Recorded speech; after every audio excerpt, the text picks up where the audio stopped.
pedido de impeachment da presidente Dilma Rousseff voltou à tona depois do apontamento do Tribunal de Contas às finanças do governo.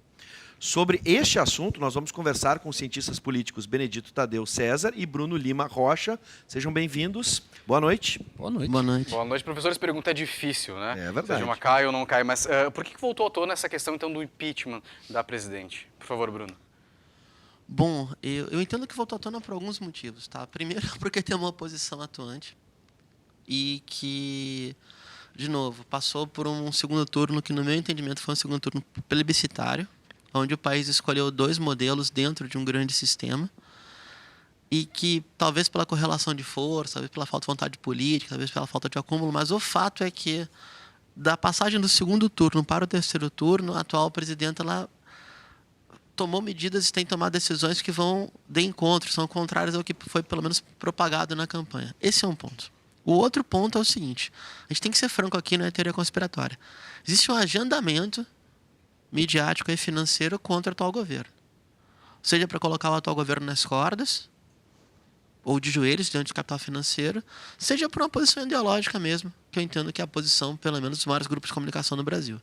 Porque eu vi a chamada de vocês, não quero me alongar muito, mas pedalada fiscal é algo meio contraditório num país que opera por uma outra pedalada fiscal que é o superávit primário, que isso é uma fantasia financeira. Você tem superávit desde que você não paga o que tu deve. É uma coisa absurda. Isso aí é plano de meta do FMI que a gente sabe que resulta na quebra da Argentina, resulta quase na quebra da Grécia, resulta num acúmulo absurdo de um capital fictício, podre, rentista, que fica girando. Eu peguei essa conta anteontem, né? 13,68 no CDB a 30 dias. Depois a mídia vai e dá um manchetão assim, a poupança está sendo esvaziada, mas é claro, quanto rende a poupança? Quando rende o CDB, que é uma aplicação pequena. Então, eu entendo que se há alguma evidência factual que pode complicar, é a do Tribunal Superior Eleitoral, do TSE. A do TCU, não vejo nenhuma...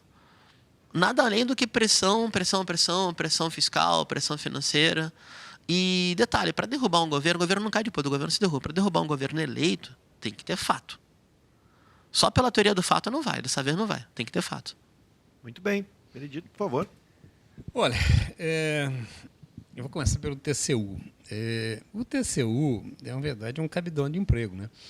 Tanto, quer dizer, quem é que vai para o TCU? Vão os antigos aliados dos atuais governos e dos governos anteriores, porque já passaram pelo governo, e bota lá, né, os seus aliados para que eles aproveitem o final da vida. Né?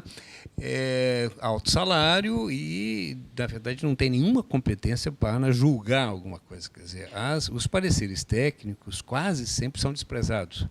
Não é? Quer dizer, aquilo ali é um julgamento político e que quase sempre é para referendar os atos do governo. Como nós estamos vivendo um momento, não é, de grande pressão sobre os atuais governantes, o atual governante, quer dizer, o TSU, né, fazendo o jogo político, pode ser que recomende a não aprovação das contas. Tá? Agora, aquilo que o Bruno estava dizendo, não aprovar por quê? Porque né, usou de um artifício contábil, na verdade, não há desvio de recursos, não há fraude. Né? Quer dizer, há o fato de que, veja, você tem que desembolsar, né, um valor no final do mês para pagar os benefícios sociais. Não é isso?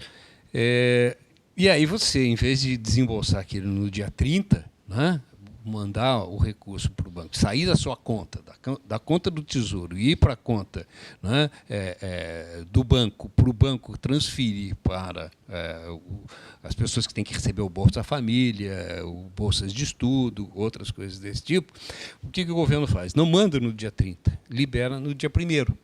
Né? Para quê? Para que, a hora de encerrar o balancete do mês, né, não tenha déficit. Tá? Mas isso é uma questão assim, em vez de mandar às 23 horas e 59 minutos, ele manda a 1 minuto no outro dia. Sim. Quer dizer, a diferença é de 2 minutos. Não, eu estou usando uma imagem aí. Né? Então, não há desvio de recursos. Tanto, quer dizer, isso é um artifício contábil. Tá? Isso é motivo para você. Né? Se fosse assim, todos os governos estariam caçados. Né? Teriam sempre chatos, porque todos usam recursos desse tipo. Eu não vou entrar em considerações aí sobre o rentismo, sobre. Né? Esse é um motivo, um dos motivos pelos quais há essa guerra de mídia contra o atual presidente. Por quê? Porque na metade do seu primeiro mandato, quer dizer, ela teve a ousadia de forçar a baixa dos juros. Quer dizer, se as pessoas se lembram, tanto, quer dizer, foi utilizado a Caixa Econômica Federal e o Banco do Brasil, que são bancos públicos, para forçar a queda dos juros, inclusive do juro do consumidor. Quer dizer, hoje nós temos o cheque especial está quanto? A 13 e pouco por cento, 17% ao mês. Absurdo. Tá? Quer dizer, o cartão de crédito é mais do que isso. Tá? Esse é o juro mais alto do mundo. Não existe. Se você for para o Paraguai, tá? O juro lá é talvez 1/3 do que é isso aqui. Tá? Quer dizer, não há nenhuma justificativa econômica para você ter juros desse tipo. Quer dizer, o que há, sim, é uma voracidade, né, muito grande em cima do contribuinte. Mas isso é porque nós estamos vivendo uma orgia do capital financeiro no mundo e também no Brasil. E a presidente tentou se contrapor a isso. Com relação às oposições, eu acho que o que acontece, e não sou eu somente que estou dizendo isso, né, há alguns setores da imprensa, inclusive, que estão dizendo isso, é o seguinte, quer dizer, é um chororô de quem perdeu a eleição e não se conformou até hoje. Né? O Aécio, em entrevista anteontem à Rádio Gaúcha, disse que foi reeleito presidente da República. É nesse aspecto que eu quero entrar. Eu peço licença aos professores. Só Por favor, uma outra coisa. E ontem, é aí que eu quero entrar. Ontem ele fez uma outra declaração dizendo que ele é presidente do maior partido de oposição ao Brasil. Exatamente. Quer dizer, será que ele cheirou alguma coisa que não devia? Eu li um texto, não sei se vocês conhecem o texto professor. do Freud sobre parapraxias e ato falho, né? Quando a gente está com a cabeça em outro lugar e usa a boca de outra maneira. Olha, há uma coisa na psiquiatria que chama construção delirante. Sim. Sabe? Que é esse raciocínio delirante. Eu acho que está próximo. O ato falho diz a gente está pensando alguma coisa, está se bloqueando em alguma coisa e o cérebro dá um bug e acaba saindo alguma coisa que não estava planejada. Mas, enfim, vou pedir licença aos professores, porque está dentro da nossa pauta exatamente essa questão sobre o Aécio Neves, mas para a gente expandir a discussão e analisar a oposição. Outras notícias bem recentes dão conta da participação do PMDB, do choque do PMDB também, em ser oposição, em ser situação, enfim. Eu não vou repetir as frases, mas são essas frases que a gente entrar na questão, de se a figura do Aécio Neves, olha o ato falho aqui, do Aécio Neves não está desgastada e não está centralizada somente nele na oposição. A figura dele não está já oferecendo, né, um prejuízo para quem está na oposição, por exemplo? Eu vou me arriscar uma comparação, só uma comparação para ilustrar um pouquinho. Né? Primeiro, essa história do ato falho. Recentemente, o presidente Barack Obama falou na declaração da Casa Branca, né? Nós estamos treinando e financiando o Estado Islâmico. E aí, depois, a Casa Branca correu para corrigir. E foi um auê no Oriente Médio. Isso aí. Por tabelatão. Diretamente não, por tabelatão. Fiz essa brincadeira porque eu, sinceramente, se eu trabalhasse, fosse vinculado, não sou, estou muito mais à esquerda do que, inclusive, o atual governo, mas eu entendo que o Aécio só se preserva sendo o Capriles brasileiro. Que façam o AUE, que façam essa guarimba midiática, porque a guarimba física no Brasil não tem ainda. E preservando-se como alternativa eleitoral. No momento que esta alternativa eleitoral se propõe a virar as regras do jogo no meio do jogo, o jogo sendo jogado, pode ser um suicídio político. Até porque, embora tanto o tratamento do judiciário seja diferente, entendo, para a alta cúpula do PSDB, vídeo caso metrô de São Paulo, por exemplo. Ou vídeo caso do mensalão do PSB Mineiro, que, aliás, o cara foi o grande inventor desse modus operandi que depois foi incorporado. De forma direta ou indireta foi incorporado. se o alto escalão do PSDB não preserva a sua alternativa eleitoral que unifica o partido e chama para si a herança do Fernando Henrique Cardoso, inclusive com a sua imagem, inclusive levando Armínio Fraga embaixo do braço, ou seja, tem a coragem de assumir a sua própria bandeira, por mais nefasta que ela tenha sido para o país, agora estou opinando, eles vão ficar sem alternativa. Porque a alternativa interna deles é terrível. Por exemplo, o José Serra, que é um trator, que não respeita ninguém, não respeita acordo, passa por cima. Se o Fernando Henrique não está surfando em águas plácidas, não está navegando em céu de brigadeiro, ele se retira do jogo também, de novo. Então eu entendo que, pelo menos por uma estratégia política do PSDB, foi um grande tiro no pé. Para complementar, o senador Aloysio Nunes, que foi vice de Aécio na eleição passada, ele vai para a tribuna do Senado e fala contra o impeachment o dia seguinte à convenção. Ou seja, também não tem um discurso unitário, como falou o Tadeu agora para mim em off, aqui a gente estava antes de entrar no ar, né? Fala de convenção é uma coisa, agora falar em rede nacional é outra, aí já é um pouco de ousadia, já é um pouco de subestimar o adversário. O PMDB eu acho que dá um programa inteiro, eu só diria que não existe PMDBs e PMDBs, um embate franco de 2 cardeais hoje, Renan Calheiros no Senado e Eduardo Cunha mandando as cartas na Câmara dos Deputados. Só queria fazer mais uma observação aí, né? Pegando um pouco aquilo que nós estávamos falando antes de entrar aqui no ar. Convenção partidária, quer dizer, o discurso de convenção partidária é o discurso de público interno, né?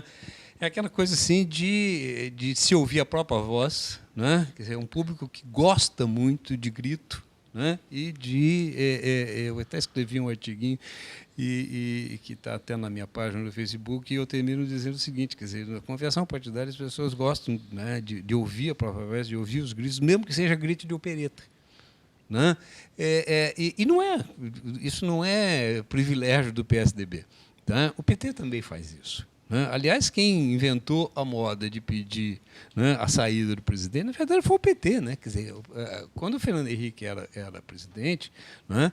Aliás, nosso ex-governador foi quem escreveu um artigo pedindo, né? Tarcísio Genro escreveu um artigo pedindo que o Fernando Henrique renunciasse, porque ele estava cometendo como é que é fraude? Não, estelionato eleitoral. O termo foi forjado aí, né? Quer dizer, que agora o PSDB aplica na Dilma, né?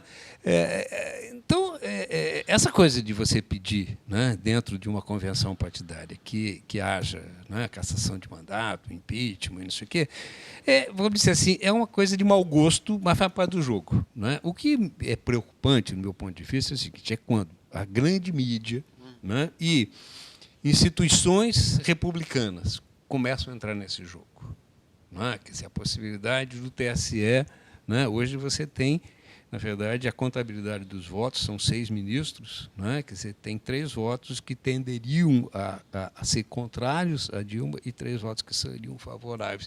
E um ministro que estaria em dúvida. Quer dizer, e qual é a alegação? Uma denúncia, né, de um sujeito que está preso dizendo que o dinheiro que foi doado, né, por empreiteiras para a campanha é dinheiro de corrupção. Ora, mas o dinheiro também foi para o candidato adversário, aliás, para todos os candidatos adversários, inclusive para os deputados e senadores que terão que votar a cassação, né, da atual presidente. Se o dinheiro é de corrupção, foi o dinheiro que foi distribuído equitativamente entre todos que estão aí. Né? É aquela coisa todo mundo se não completou. Então vamos caçar todos. E para a população, você acha que a população consegue ter uma noção correta do que está acontecendo? Porque a gente vê muitas pessoas com discurso. A presidente Dilma quer que as pessoas, na questão da redução da maioridade penal, quer que as pessoas fiquem soltas, né? Que não ajuda para o combate à violência. Outras já dizem que a presidente Dilma não quer que os aposentados ganhem mais.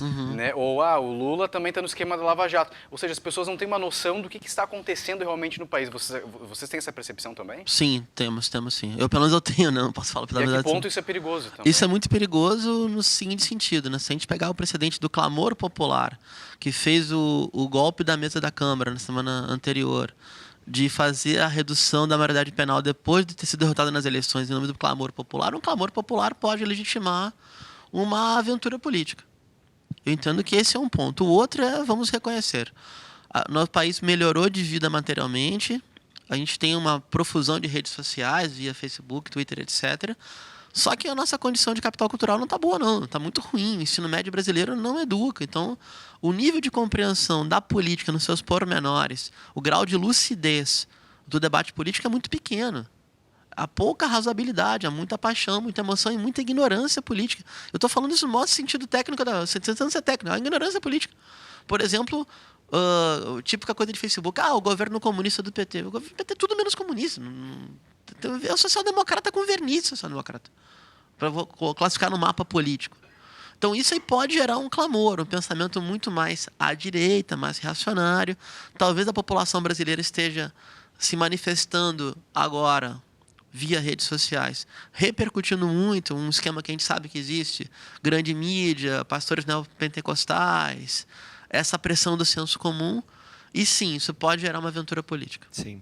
Eu vou acreditar. O professor pode completar, se quiser, mas vou acrescentar em cima dessa perspectiva de analfabetismo político ou ignorância política, também uma ignorância, analfabetismo referente à mídia.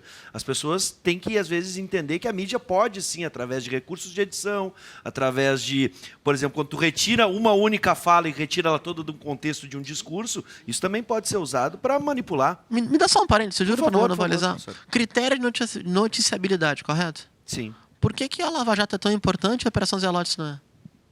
Aí está um belo exemplo. Aliás, as operações de como Zelotes, todo funciona mundo a esqueceu. editoria. É verdade. Pois é, né? Quer dizer, não se fala das Zelotes. E em termos de volume de corrupção, é 2 ou 3 vezes maior.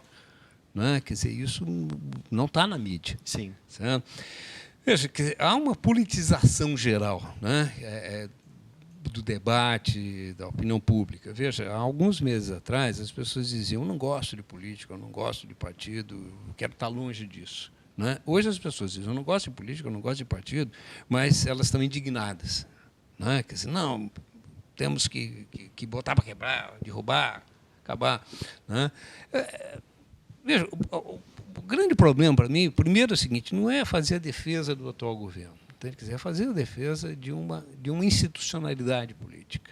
Né? Quer dizer, tivemos eleições, as eleições ocorreram aqui há 6 meses atrás, 7 meses atrás. Né? Há um mandato em curso, né? E há todo um ritual aí, quer dizer, a democracia existem regras que precisam ser cumpridas. Né? E existe, dentro das regras, motivos, circunstâncias que podem levar à cassação. Não é porque a gente não gosta de tal ou qual governante que a gente, né, vai... ou porque se perdeu uma eleição, como faz o Cunha, né, que você volta, né, vamos votar tudo outra vez. Não é assim. Se fosse assim, se teria derrubado também Fernando Henrique. Fernando Henrique, 13 dias depois, né, que foi reeleito, passou toda a campanha da reeleição dizendo que não ia desvalorizar o real, né, que havia paridade real-dólar. 13 dias depois, ele desvalorizou em mais de 50%. Quer dizer, o real passou a valer 2 ou 3 vezes menos do que valia. Né, então, e a popularidade de Fernando Henrique também caiu, quase ao mesmo nível, baixo nível que está a da Dilma. A questão da manipulação da imprensa é muito séria, do meu ponto de vista, entende? Quer dizer, e muito preocupante. Se a gente lembrar, hoje eu estava comentando no carro com meu filho, e ele lembrou alguma coisa do Collor e não sei o que e tal, e ele disse, eu disse, uma pressão de mídia muito forte, na verdade não foi o PT que tirou o Collor, mas foi, né, uma pressão de mídia. Ele disse, mas não foram os caras pintados. Eu digo, olha, os caras pintados foram às ruas. Agora, mas quem botou os caras pintados nas ruas? As pessoas mais jovens não se lembram, mas tu tem idade para isso, Pedro Digão tem idade para isso. Vocês se lembram que foi feita uma novela, uma minissérie de Afogadilho, que se chamava Anos Rebeldes? Sim. Não é? Exatamente naquele momento. Não é? Que se criou um clima, se relembrou toda a luta armada de 68. Sim. Não é? Quer dizer, quando a juventude acuada, não tinha outra saída, não é? Porque estavam sendo presos, porque se atrevessem a fazer movimento estudantil, não é? Foram para a luta armada contra a ditadura. Não é? A Rede Globo fez uma minissérie exatamente criando o clima para a derrubada do Collor. Bem lembrado, professor. Tá? Isso sem a gente falar na campanha de 89. Né? Eu ia falar isso agora. A novela Que Rei Sou Eu, com Foi o lembrado Edson aqui pelo nosso Celulari. diretor da novela Que Não Rei Sou só Eu. Que Rei Sou Eu, ao mesmo tempo tinha aquela outra que era o Salvador do Mundo. Salvador da Pátria. Salvador da Pátria. Eram dois apelos salvacionistas para Exatamente. um ícone que chegaria, né, via nave espacial. Ninguém falou que ele era da Arena, filho e neto de oligarca. Foi repaginado para salvar o país da transição mal completada por Sarney. Professores, infelizmente o tema é complexo, mas eu acho que a gente já deu um alerta para quem está em casa de que nós temos que não só nos alfabetizar politicamente, mas também para a mídia. E vamos ler o jornal com um pouco mais de critério e buscar outras fontes de informação que não só as principais ou as mais tradicionais. Muito obrigado, professores, sejam sempre bem-vindos. E assim a gente espera estar contribuindo com quem está em casa para um país melhor.